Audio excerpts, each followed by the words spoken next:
What's up YouTube, my name is Amisbro. For this video, we are going to be taking a look at another PlayStation Vita import. This time we are taking a look at Diabolik Lovers Haunted Dark Bridal Limited V Edition. The reason they have to specify Limited V Edition though is because this is the PlayStation Vita port of Diabolik Lovers Haunted Dark Bridal. The only other game like that is More Blood, and we'll be taking a look at that one after I watch Season 2, which you'll be getting the anime review first, then the Vita review at some point. Okay. I'm not going to do a comparison between Diabolik Lovers' first season and the game. We're not doing that. The story, for the most part, is the same. The difference here is they focus on something a bit more in the anime than you do here, for the most part. And I'll explain what I mean in a second. The idea behind the anime, and this is one of my few comparisons I'll make, was Yui Komori was going to go live in a mansion with 6 brothers. Because, it turns out, she was the Sacrificial Bride, and she was supposed to, I guess, she was supposed to end up with one of them. Okay, fine. When we come to find out in the anime that she has a heart that was from the dead mother of one of these brothers. Now, which one was it? We're going to get to that. We are going to address that. Who was the one that did it, though, is interesting because in the anime he plays a bigger role than he kind of did here.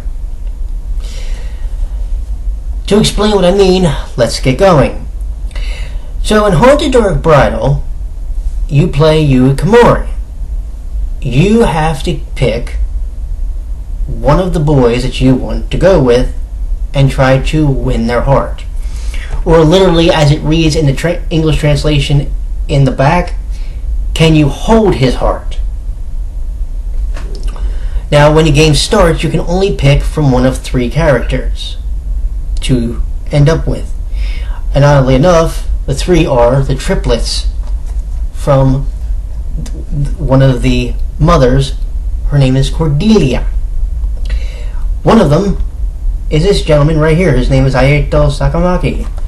The other 2 are Kanato and Raito, or Raito, as I have seen it wrote before. Japan's weird, because sometimes they'll say it as R, and sometimes they'll say it as L. I've seen that with other shows, actually. Anyway, so your goal is to get the affection up of your particular selected die boy. But how do we do this? That's the question. Here's how, and it's quite interesting. When the game starts, there's a big prologue, and the prologue pretty much introduces the characters. And like I said at the start, you can only pick from the triplets. Okay. Well, let's assume, for the sake of discussion, you have all 6 to play with at the start. How do you win the heart of your particular chosen one? Here. When you pick, you start in the dark scenario. There's 3 parts to this game, just so to each boy, just so we know. There's one's called Dark, one's called Maniac, and one's called Ecstasy. We're going to do some math here.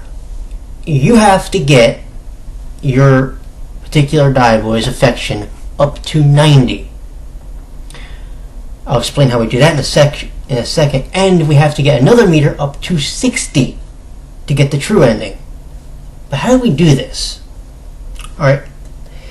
There are 10 sections to Dark, to Maniac, to Ecstasy. So you have 30. The first 6 are used specifically for your affection meter. 6 times 5 is 30. 3 times 30 is 90. Do you see where I'm going here? Okay. In order to get the true ending, you must get one of the 2 meters on the bottom, which are the S and M meters, to go from 0 to 60. Or in one case from 0 to 40. But I'll talk about that in a second. How do you do that, though?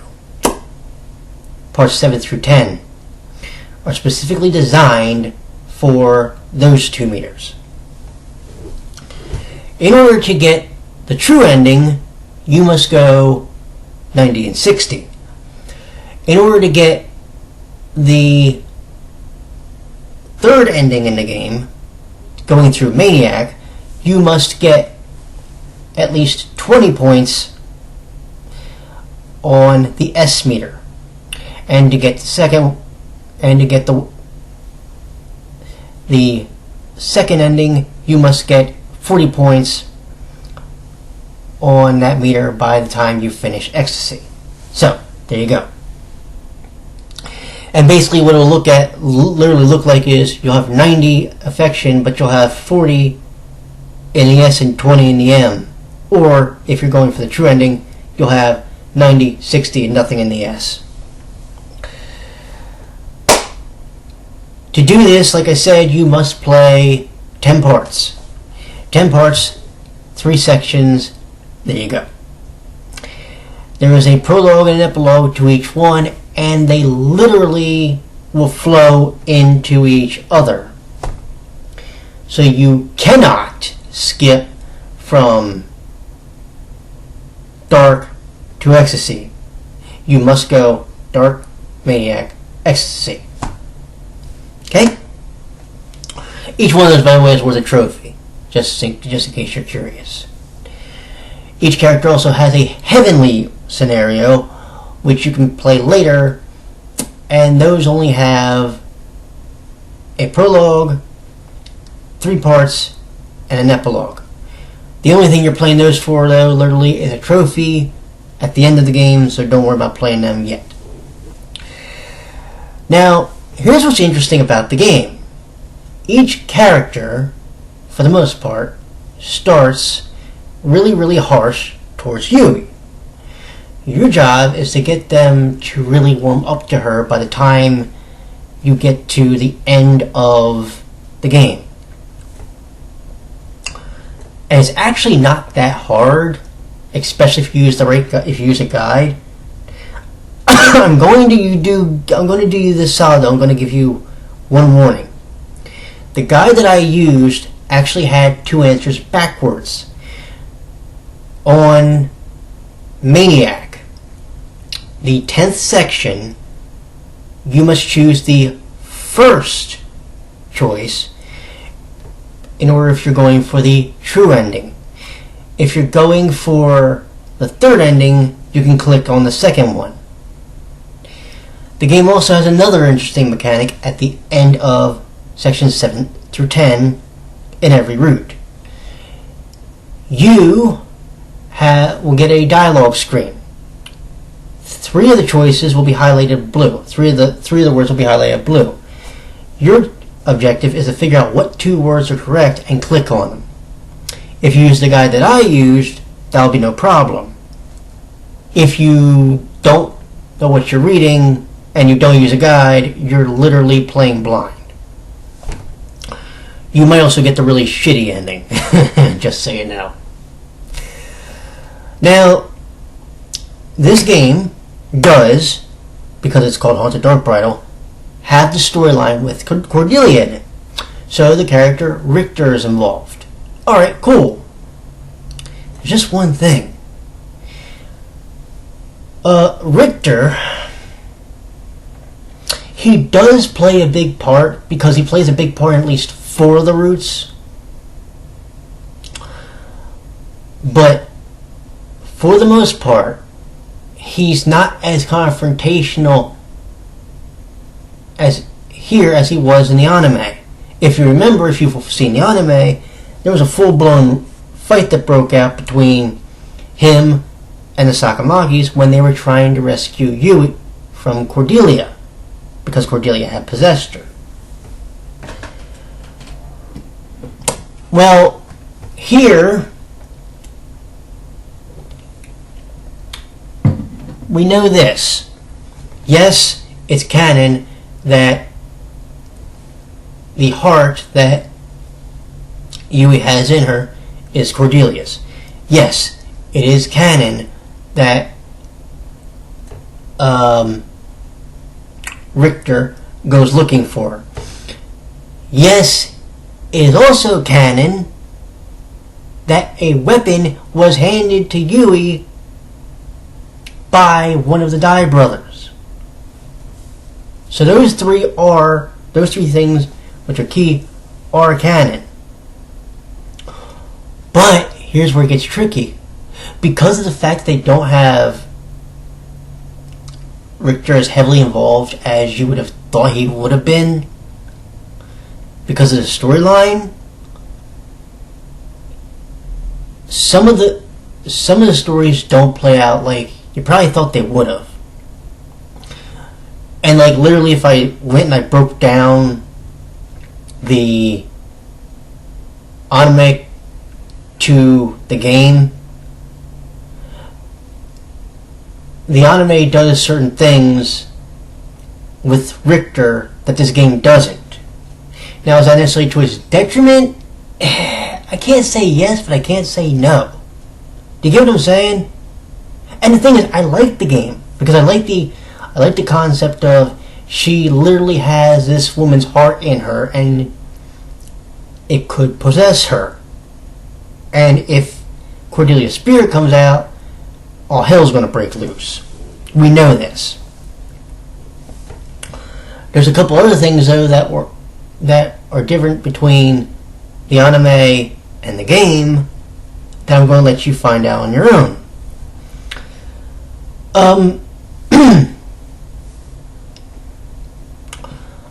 I will say that some of the parts of the game are really, really, really short, which is actually funny considering the fact that every episode of the anime has been like 15 minutes.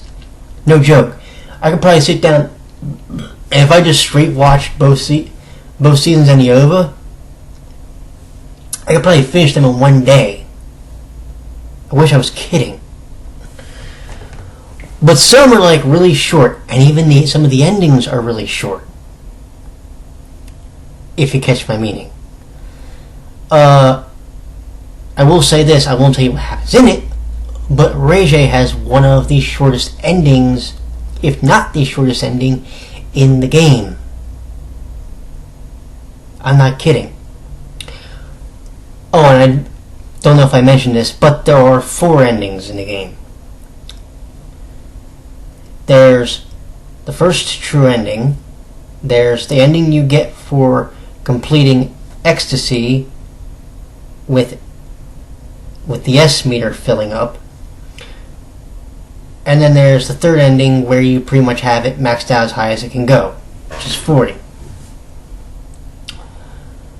Well, the 4th ending is called the after ending. The after ending you get by watching the first ending of the game.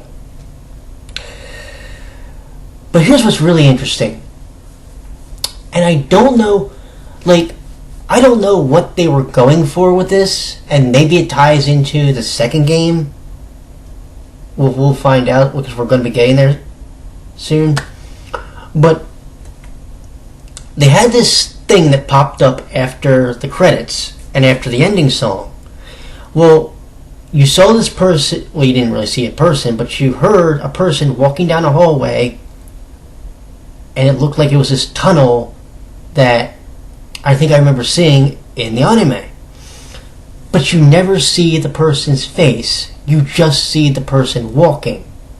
Now I have 2 assumptions of who that could be. One was Richter, But then I thought to myself, no, wait a minute, it couldn't be Richter because we've already seen him. So the other possibility, and this is what I'm thinking, it was Karl Heinz. And if it is him, and if we're going to see him in the next game, and I don't know, so don't tell me, and don't put it in the comments, it's going to be interesting to see how he plays into the story from this point forward. Because we already know that Richter played a part in it. He was the one that got Cordelia's heart transplanted into Yui. Fine. But the way they did some of the characters with their endings when it came to Cordelia, like, Kanto was badass. Ray J surprised me. I won't tell you what happens, but it was an interesting one. And it made me really examine, like, because in my head while I'm playing, I'm trying to think, okay, what happened in the anime, and what am I seeing on the screen here? But in the end, I still have really well-developed characters who have really interesting stories. Now, you may say, well, I couldn't read it all. That's true. But just watching, like, the CGs and watching how the story plays out through them, you get some really cute, really campy scenes, but you also get some really emotional scenes.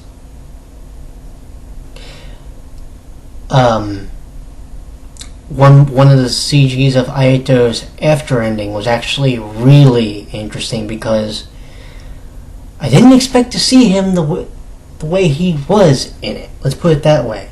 I'm not going to tell you what happens in these, by the way. I'm just telling you this much. And when I watched his, when I watched Rege's, when I watched Subaru's, it made me really appreciate these characters more than what I saw when I watched the anime. Now, to be fair, like I said, the episodes of the anime was only 15 minutes long, but they do, in some cases, a better job of showcasing the characters and their personalities in this game than they do in the anime, because in the anime, it's almost all about bloodlust. Which, okay, I get it, they're vampires. But they could have done, in some respects, a 20-25 minute episode and gone into the character a little bit more. Do you get what I'm saying? Why does Leito look at love a certain way? Why is Aito the way he is? Why is Shu pretty much this seemingly disinterested character?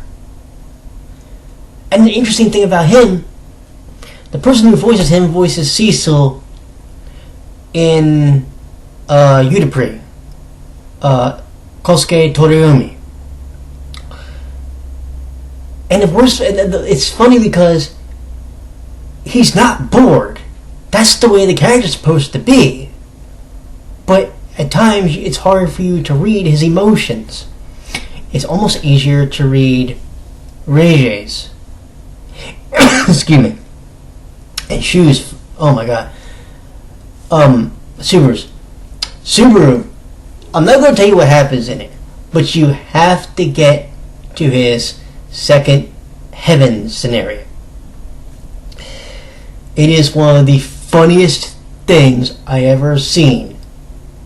And I nearly pissed myself just because I was waiting for something to happen and I didn't get the payoff. I'm sitting there going, oh, you son of a bitch. But, nonetheless, goddamn, I almost went 20 minutes. This game is a very good game for you to play. It is one that you need to check out. It is, just so people are aware, rated C by Cetero, which means 15 plus. That's about the T rating here. And yeah, there's some scenes which are borderline. Aito had one. Won't tell you what happened, but he had one. And you just gotta check out the game. And you gotta experience the story. I could give you the entire plot line for each character probably in the game. But I'm not gonna do that. You have to check out the game. You have to discover each character.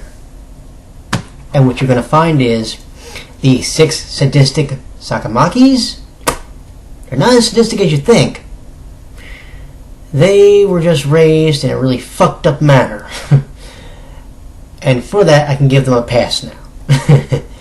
So do me a favor. Go check this game out. And the next one we will be doing is More Blood after I check out the anime and review it for you. So, you all take care of yourself, and I will talk to you later. Bye-bye.